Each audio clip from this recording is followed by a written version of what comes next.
These are my top 5 least favorite films of 2023. At number 5, I have The Little Mermaid. I know some people are going to give me hate for this, but it really is just another Disney remake, with the same terrible crap that the rest of them have. This film just happens to have absolutely beautiful singing from Halle Bailey as Ariel. And yes, she is the highlight of the film, but everything else, from the half-baked story that's just the same as the original movie, to the bland performances from everyone else in the cast, and to the horrible CGI, this film is just nothing to write home about outside of a few great performances from Halle Bailey as Ariel. At number 4, we have yet another Disney live-action remake, and it's Peter Pan and Wendy, and this is even worse in my eyes because it's just another Peter Pan movie. Neverland looks absolutely boring in this film.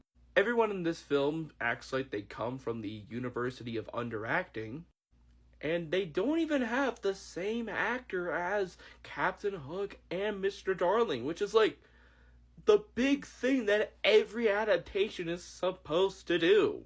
What really sucks about this movie is that it does have a couple changes from the book and the original movie that are genuinely interesting, but they do nothing with it, which just really pisses me off.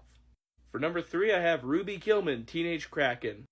Between this and Trolls World Tour, DreamWorks has not had a very good year this year. I mean, I feel bad for putting this film this low, because I really wanted to like this, especially after hearing how poorly Universal marketed the film. But after watching the film, I can kind of see why they barely marketed it at all, because how do you market this movie where it doesn't even know what it wants to be half the time? It's not really focused, constantly changing on what it wants to be about. The animation, which is neat that they're trying to do a bit of a rubber hose style, you don't really get used to how awkward and weird all the characters look and move. I honestly think this film would have looked better if they just made it hand-drawn. And the story and characters are just filled with cliches that we have seen a million times over, some of which in other DreamWorks films.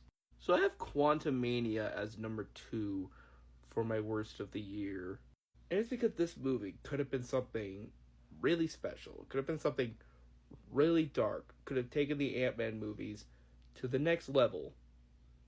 And instead, you have giant face MODOK, who looks creepy, but in not the way MODOK is supposed to look. And you have your supposed big bad get defeated by ants.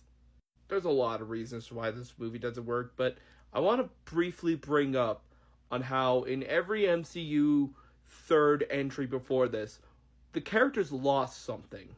In Iron Man 3, Iron Man lost all his suits. In Civil War, Captain America lost his shield. In Ragnarok, Thor lost his hammer, some of his hair, and his entire planet.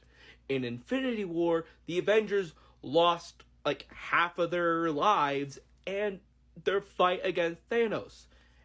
And in No Way Home, Spider-Man lost everyone he loved. What did Ant-Man lose in Quantumania?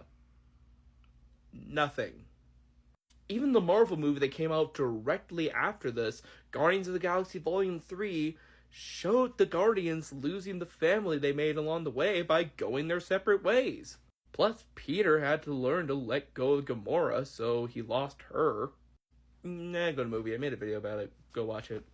And I think the worst movie of the year is Winnie the Pooh, Blood and Honey.